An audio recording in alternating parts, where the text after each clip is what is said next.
Like the partying I was doing before that, you know, was just experimental. It was just a way to get out of my own life and my own head in those moments. But that first time doing meth, like that woke up whatever beast was lying within me. You know, that addictive mind was definitely woke up that night. It just turns you into almost like a subhuman person that is capable of doing shit that shouldn't be done. What's up, guys? It's CG Kid. So this interview is very close to my heart. It's with Amy. Amy's a licensed professional counselor. She shares her experiences both with the addiction and recovery to further educate the general public and to give addicts and their loved ones hope that sobriety is possible. I can't speak highly enough about Amy, not just on a professional level, but a personal level. She's been a great friend, great support to me. She actually drove me from LA to Palm Springs, which is like a 4-hour drive in her her souped up car. Sorry, I got that wrong, Amy. But yeah, she drove me there. We actually met with one of you guys at an In-N-Out Burger, and she's just a really amazing person. And the rehab that she works for, Renewal Health Group, because of the staff they hire and the environment they have and who the owners are, JD and Elliot are great guys.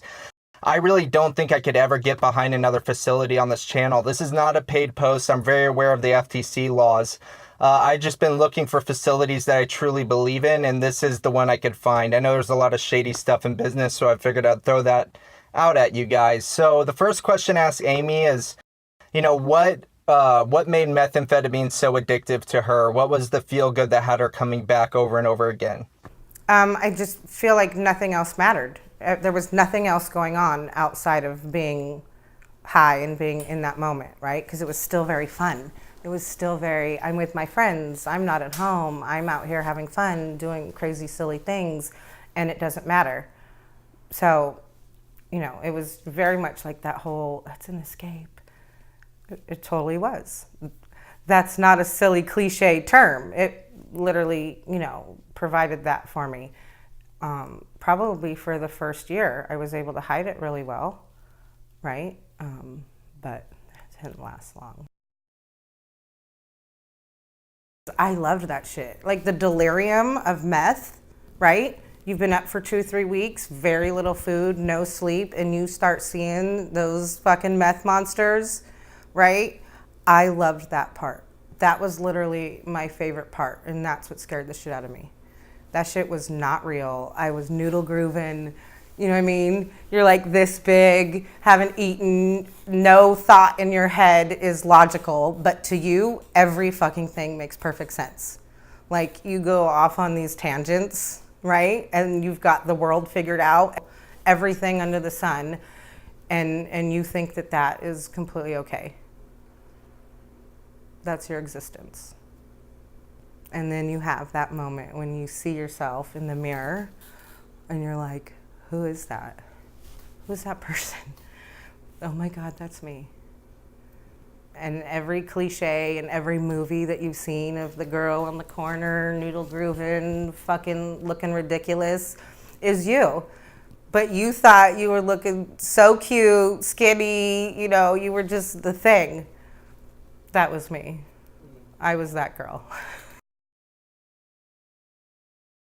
You see shit that's not real. You hear things that aren't real.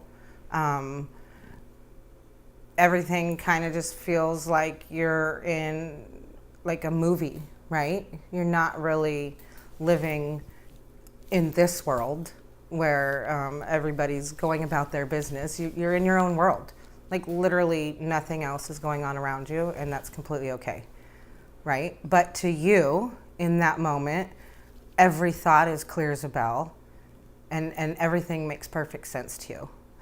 Yeah, it's like the psychosis thing. Like you don't know what you're seeing is not real. Yeah.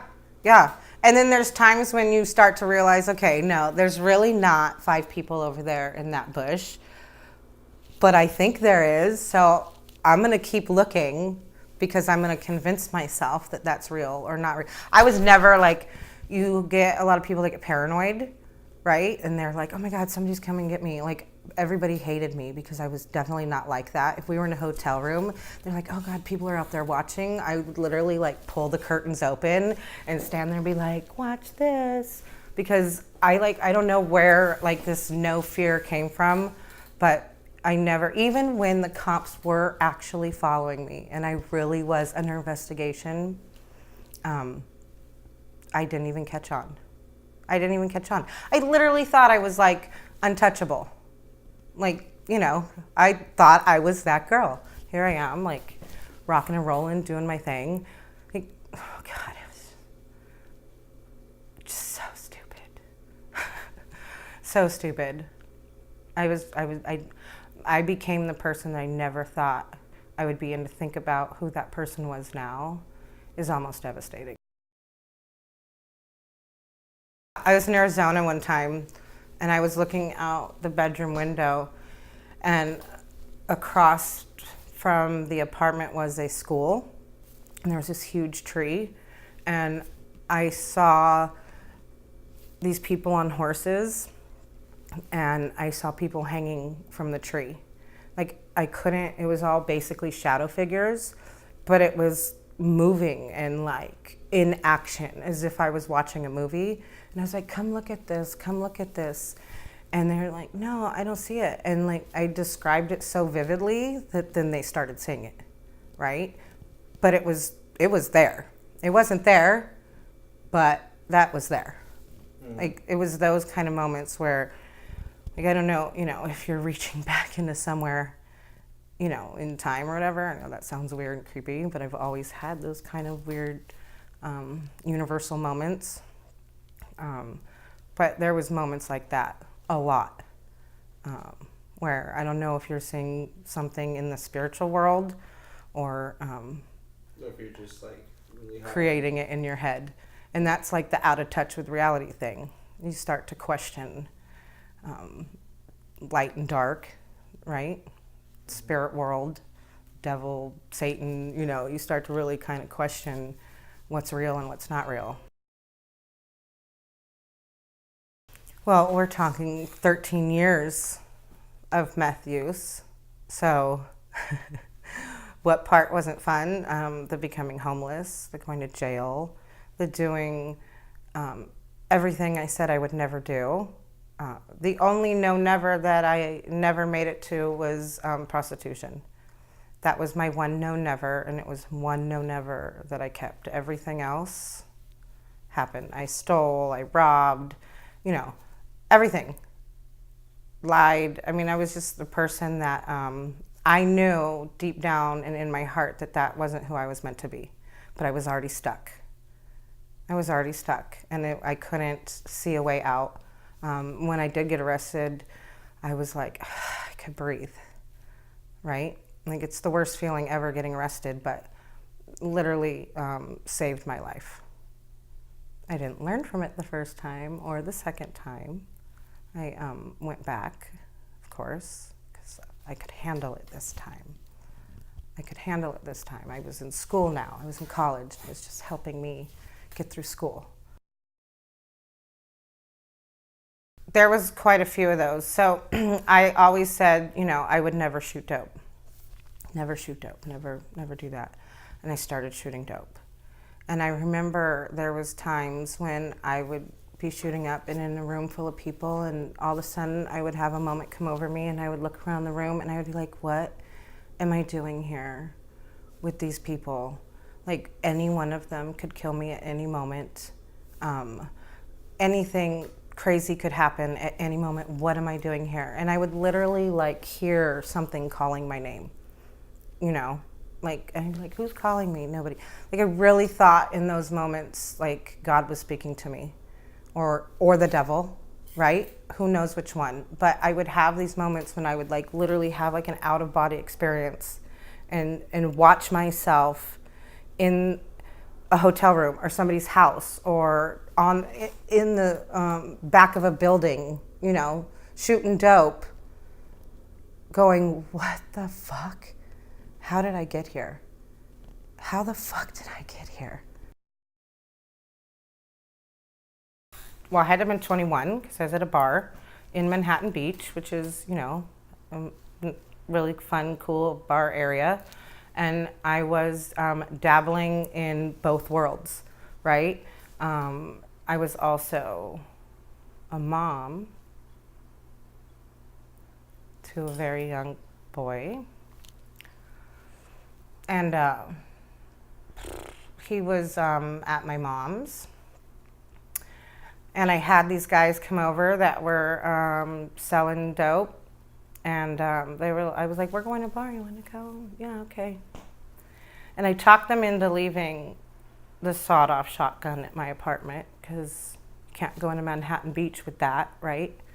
And there was the band that was playing there, and one of the guys from the band started talking to me. And I was like, okay, I'm gonna go. And he was like, no, you're gonna stay. And I had turned him down, and he was like, fuck you, you fucking tweaker. And so the guys that we were with, didn't allow that. And a fight broke out, and somebody got stabbed, and we got, it was like fucking crazy. It was literally like out of a movie. Like everybody was fighting, and like all of this stuff was happening all at the same time. And we get in the car and we drive off, and we're getting chased around Manhattan Beach by all these cops, and get pulled out of the car at gunpoint with my face on the ground. And I'm like, what just happened? Right? What just happened? And I get to the police station, I find out that they stabbed him. And they were like, we're going to charge you with attempted murder. If he dies, you're going to get charged with murder because you were there. And, you need to tell us what happened. And honestly, I didn't even see what happened. It was just a huge fight, right? He had went to the car, he got something out of the car, and that was that. And that was terrible. And they tried to get me to turn on this guy, but he was kind of a bigwig, and I knew better than that. And so I proceeded over the next few months to have all of his homeboys come to my house and threaten mine and my son's life, and tell me that if the paperwork comes out and I'm a snitch, they were going to kill me. So that's pretty much how my parents took over raising my son. That's scary. Yeah, and I went on the run because they told me that if I showed up at court, I wouldn't make it home. But they did come and give me a shit ton of dope and money because they got the paperwork back, and I wasn't the one that snitched. So that, in that moment, felt like a victory. My name was cleared, right? I was free to roam the streets and know that at least if I ever was in trouble again, that I could call them and they would have my back in that moment, so they said. So I went on the run, I disappeared. And then I ended up getting busted again, and I went in and I had to face the music. I went and did time, caught my first strike. The moment actually was I got arrested yet again, and I was sitting in the cell, and they were like, okay, you're catching your second strike and you're gonna go away for 9 years. And I was sitting in the cell by myself, and I just felt this thing come over me, just complete calmness. And I was like, I'm done.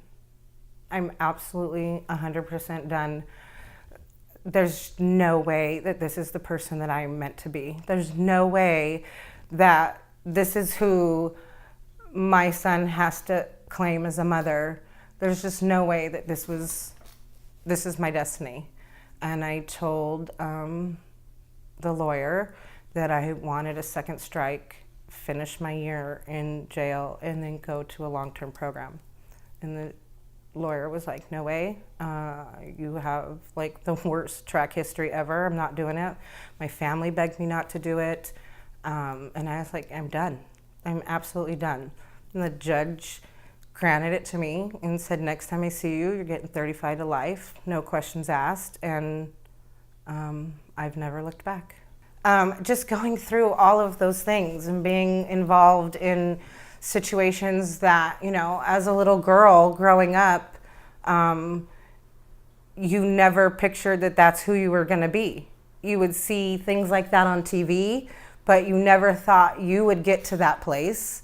You never thought there would be anything that would cause you to become that person. And carrying that thought in the back of my head through all of that is, this is not who I'm meant to be. This is not who I'm meant to be. And for some reason, it took that one moment for me to say, this is it. I'm done. No matter what. No matter what. There is never anything worth living a day in that life again. There is no feeling of being high. There's no that false elation that comes from drugs that will ever make me want to have to be that person again. Just no way. And from that day forward, 18 years, I've never looked back. And I've had everything under the sun happen to me in my clean time. Death and just everything. But there's never been a moment where that life and living and being that person seemed like an option. It's never an option, no matter what. And that's why I try to teach all of the people that come through this door is there's never a moment in time where that makes it better. And you have to have that conviction in you, even if you have to convince yourself every single day that there's never a time that can be an option for you, that will solve whatever it is that you're going through, that will fix whatever it is that you're going through. I think the conviction has to start within yourself. And I knew that I was worth it. And I knew that my son was worth it. And I knew that it was going to be a really long road to gain people's trust back and to like find and build myself into the human that I wanted to be. And I know that if I can have come out of that, I know that any person that walks through these doors or anybody who's fighting this, they can do it. As long as they completely 100% believe in themselves, even if they don't every day. Because you can't every day, right? Yeah, so just like has ebbed and flowed. It's, developed itself over the years. As you transition through different parts of life, what you need to keep you sober, to keep you in the light, to keep you on that path, it changes. In early recovery, obviously, for the first 5-6 years, I was super hardcore NA, AA, doing all of the things. And then I got into, going to church and doing that whole world and trying to tap into my spiritual side and who that person was, because that was pretty bankrupt for a really long time. And then, motherhood kicks in and being a wife and being, a boss, an employee, a coworker. And so I think that as my life progresses, so does my outlook on recovery. I think that at different stages, I need different things, different tools, different avenues to keep me sane. Because that's right. That's the goal here, to stay sane. So yeah, I think that you do what speaks to you. You find, like we've talked about, the passion, the thing that speaks to you that gets you wanting to wake up every morning and wanting to show up and wanting to be that person. And that changes over time. And if you find yourself getting stale and you find yourself in a mundane place, it's time to find something else that speaks to you, something else that lights your fire, another passion, diving into a new project or somebody that needs help. That always wakes you up, right? Getting back to the very beginning of it all, right? Yeah, definitely. How do you compare your life today versus back then? How do I compare my life today to back then? I mean, I don't even know. What brings you the joy, like, now? It would probably be easier. Yeah, no, I mean, just comparing, like, who I was back, I mean, it's the same core person I've always been, but I am now literally living the life that I always imagined when I was in my addiction. In those moments when you sit back and you, God, I wish I wasn't here and this is how my life would be. Like, that's the life I'm living. I've created the life that I've always wanted. I'm a mom, probably crazy mom, but I'm like a real world mom, right? I'm a real world wife and an employer and an employee. Like, I have everything that I used to dream of having when I lived in that world, that I thought I was never going to be able to obtain because I was never going to be given the chance to be that human. And like, I get to have all of these things. I get to work my ass off. I get to show up every day in my life and be present and be active, and do all of the things that sometimes suck. Right? Sometimes it's like difficult to wake up and pay the bills and do all of the things. But I wouldn't ever in a million years return it and have that life back. Like, it's not. Yeah, it's not worth it. There's nothing that would be worth it, ever. Heartbreak. I've literally dealt with all of it. There's just no way, right? So my life today is everything I always imagined it to be, and it's not perfect, and it's not easy, but every day I show up and make the best of it. I hope you guys got some from this video. If you are a loved one struggling with addiction, it's never too late. There's help out there. There's free resources. There's things available. I urge you to reach out. Recovery is possible. It's a much better life on the other side. Also, feel free to add me on Instagram or follow me. I post there and I answer the comments a lot more frequently than any other platform. And yeah, I love you guys. I hope you got some from this video. Peace out.